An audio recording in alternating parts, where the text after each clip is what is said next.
Hello, I'm on the road to 1,000 subscribers. Please help me out, like and subscribe.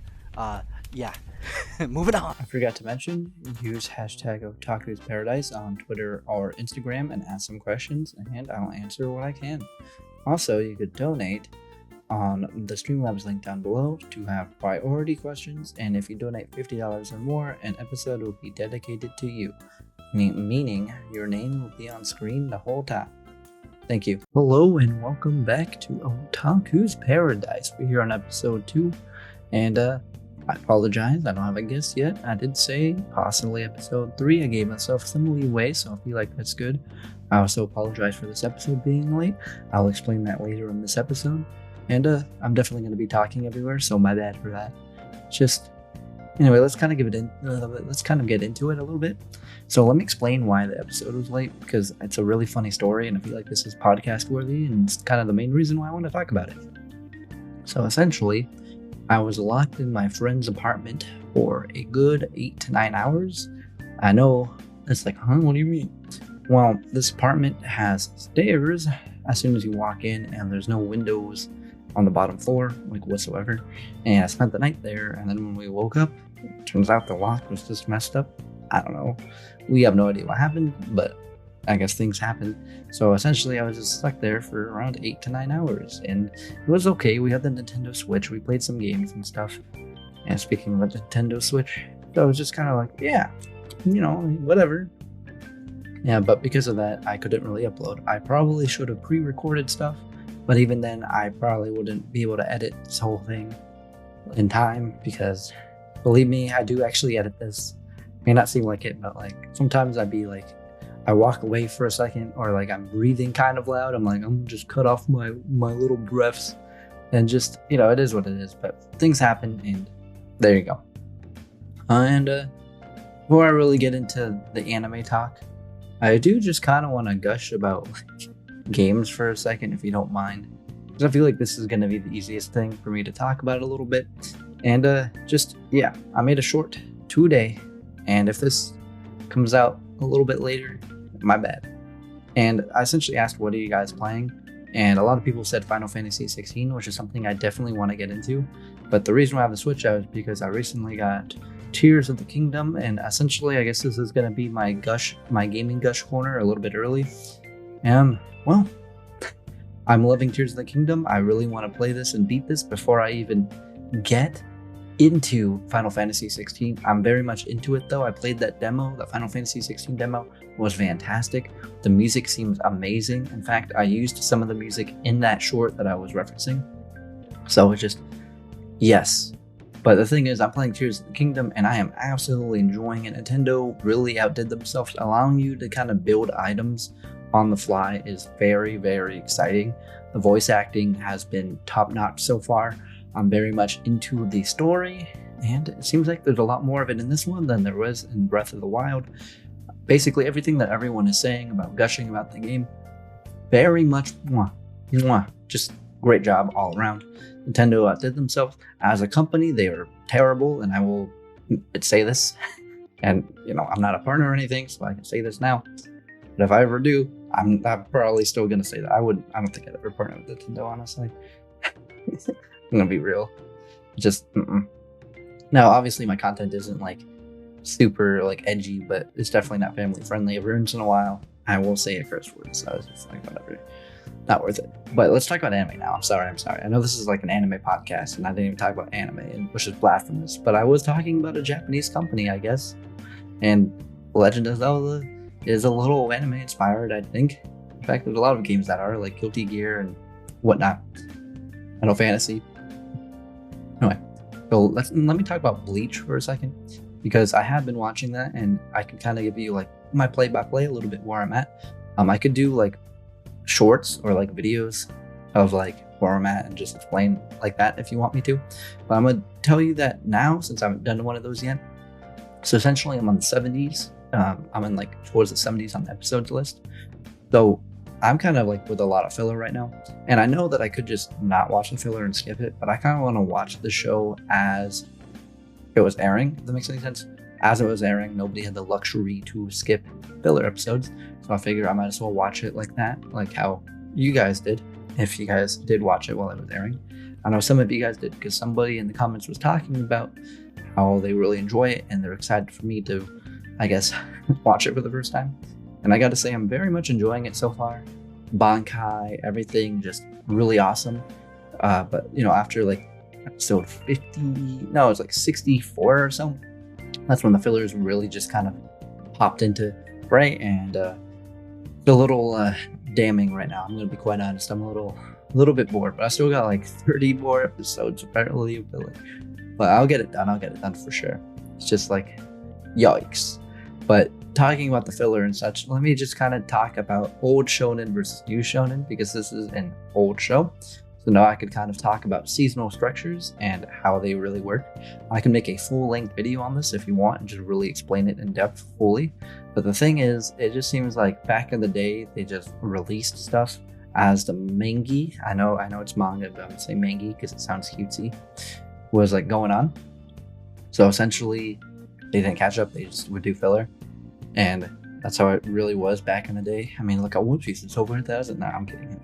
Apparently, One Piece actually isn't as bad in the filler aspect, which sounds pretty good. Apparently, it still got it. Apparently, it's like either really good filler that actually has context, or it's just there's very little at all in general. But regardless, I'm going to watch that. Just kind of telling you now, I'm going to watch One Piece, but I do want to finish Bleach first. So I'll give you that play-by-play, that first impressions, everything that you want. Just give me some time. But going back to seasonal structures, nowadays everything is basically seasonal structures, meaning you get the season, then you have to wait a couple months to a year, sometimes more, Attack on Titan, and eventually, it just gives the anime time to catch up to the manga, which is very good, and that means basically no fillers and less annoyance for us fans, and that's a-okay in my book. Now, a good example of like old shonen and how it used to be is look at Naruto. Now, they say that it's anime canon, which, yeah, I guess so. And the reason being is because in the manga, they talk about certain side missions and such, and they were in the manga, but they animated those side missions and put them in the anime. But the thing is, that has like no bearing to the story in any way. I guess in a little it does give a little bit of like characterization. Get to learn about a character a little bit more, I suppose. But let's be real here. These little side missions are very inconsequential to the overall story, meaning it's basically just filler. Like, if you look at the filler list, it says like 16%. But if you look where it says manga canon versus anime canon episodes, it's got to be around like 44% or so. Like, I can't. That's me guesstimating. I'm sure somebody actually does have like a full-on like good estimation, but like it's got to be up there, because if you look at the filler list of like Bleach and all this stuff and a bunch of other things like Naruto and Naruto Shippuden, I know for sure those are in the 40%. So like, it is what it is. And the thing is, at least now Naruto is on hiatus, so hopefully they go to a seasonal structure. But since Naruto is on hiatus, we're gonna get original Naruto back, and that Minato manga is coming out. So I'm excited where Naruto is actually going from the future here on. Again, Naruto is on hiatus. Hopefully that gives them enough time to catch up to the manga and not be just filler. And hopefully they do take a seasonal approach. I'd hope. I'm just hoping that they learned. I feel like that's a big reason for this hiatus. Obviously, with this Minato one-shot coming out, it could be another reason. But I feel like another reason is probably ratings were dropping just because nobody was watching it. And it seems like Japan was watching it a lot, but just worldwide, it was a little iffy, which I don't think Japan really cares about. But my point being, just it wasn't it. And hopefully it becomes it. But moving off from all that, can we just talk about that Demon Slayer finale for a second? Please, can we talk about that Demon Slayer finale? It was phenomenal. It was great. I loved it. I'm going to talk about spoilers now, so I'm going to leave a timestamp right here if you want to skip that. But anyway, now that they're gone, I can tell you about the episode, I suppose. But I'm mainly just going to talk about the ending, basically, because the ending of this finale was just fantastic. I loved every moment. I was really feeling it. Tanjiro being so cold with a statement to the demon as he was slashing him, and just Nezuko kicking him away, sacrificing herself pretty much, like, oh no, I'm burning, to make sure that Tanjiro saved those people and took out the big demon. And he did it just in time too. Saved a couple lives at the proper time. That's all I'm trying to say. And just felt good. It was like a really good happy-go-lucky watch. The only thing was I definitely had a tear in my eye because I thought Nezuko was done for, because she was burning, but then we didn't see the body. I was like, oh no, they're not doing it, never mind. But then they had them flashbacks, and as we all know as anime fans, once you see them flashbacks and those memories and just a sizzle reel of that character, you know it's over. But then we didn't see the body. I was like, wait, hold on. And that tear just went away. And I was like, oh, wait. Because she started speaking. She was like, I'm right here, basically.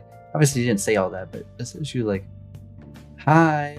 And just actually talking. And it was just really sweet. And, maybe a tear did come back out of happiness. I was like, wait, she's back. Let's go. But that's not even the best part. The best part is just Muzan at the end, like, wait a minute. There's a disturbance in the forest. And just kind of was like, I'm coming for you. So it really was a good setup for the next arc, next season. A lot of people were saying that this arc was kind of like definitely not as strong as the past arcs, which I could kind of agree. But apparently the next arc is going to be way better. This was just kind of like an intermission arc, I suppose. But even then, I feel like it was really good. It did a good job, introduced new characters, and it showed us some really cool lore, and we learned quite a bit. While this was kind of condensed and a little bit small, but it is what it is, and I'm just excited for what's to come, I suppose. And, you know what? Now I'm just gonna ask you a question. Do you have any anime recommendations? If you're still here, I appreciate it. Leave down in the comments just like some animes that you might want to watch, have me watch. Speaking of animes that you might want me to watch, I recently watched Birdie Wing. I had a short about that one as well, but I'm not really going to reference that too much here because I feel like I didn't do it as much justice as I could have. So Birdie Wing, let me tell you a little bit more about it. So it's about women's golf, and there's this woman, well, I guess girl, who was, playing golf for the mafia. And then there's this other girl who's playing high school golf. And, she has aspirations to be in the big leagues. They somehow meet, pretty much, and have a rivalry. I can't speak English, but essentially they're rivals. And they be golfing, having a lot of good times and bad times. There's a lot of drama, actually. But essentially, the rivals, and in a roundabout way, it kind of turns into. Actually, I don't know how to explain this without sounding weird, but they just become really good friends, I guess, and it's just really sweet. Like it turns into like a really good friendship, and that's something that I'm like, yeah, because friendship is magic. Not to quote. I'm gonna shut up now. Anyway, here's my obligatory Watch Gintama segment. So, Watch Gintama. Actually, wait, hold on. 3, 2, 1. Let me talk about Birdie Wing for a second here. I feel like I didn't give enough justice on the recent short that I made. I say recent, but it was a while ago. So, essentially, it's about this girl, and she plays golf for the mafia. And then there's this other girl who plays in high school golf, I suppose, and they finally meet. Obviously, you get your two main characters. Basically, they have to meet. They become rivals, and they become really good friends, and it's just a really sweet, happy story. But that's not how I got pitched to me. You want to know how I got pitched to me? So I watched a Trash Taste, and if you know what Trash Taste is, it's another anime podcast with a bunch of other big anime YouTubers, I suppose. And they pitched Birdie Wing to me in a way where I was just like, huh? If I could find the clip, I'll post it here, but if not, I'll just say it out loud. Pretty much, they were all like, yeah, they have golf, and they have like a moving course, and they shot an RPG at the golf ball and it went in. And I was like, what the heck? Essentially, they're just saying all these crazy stuff, like there's like snipers and they're shooting rifles and stuff. I'm like, what the heck is all this? Then I watched him, like, he kind of overhyped it a little bit, like, I'm not gonna lie. But I really enjoyed it, so I'm hoping that you could possibly check it out too. That's that. But before, wait, you know what you should check out more so? This is my obligatory Watch Gintama segment. I gushed about Gintama on a short recently, so watch Gintama. It is amazing. Watch Gintama. I'm gonna say it again, one more time. Watch Gintama. And yeah, I wanted to get like 20 minutes done, but I feel like this is kind of where it's slowing down and I'm kind of gonna just kind of chill out. But before I really go, I do want to ask, are you okay with such things as like character bios for my shorts, like character bios on some anime characters? I kind of did that a little bit on the gaming side with my grunt video. I'm thinking about doing something like that, just evolving my content a little bit. So if that's something you're into, let me know down below in the comments as well.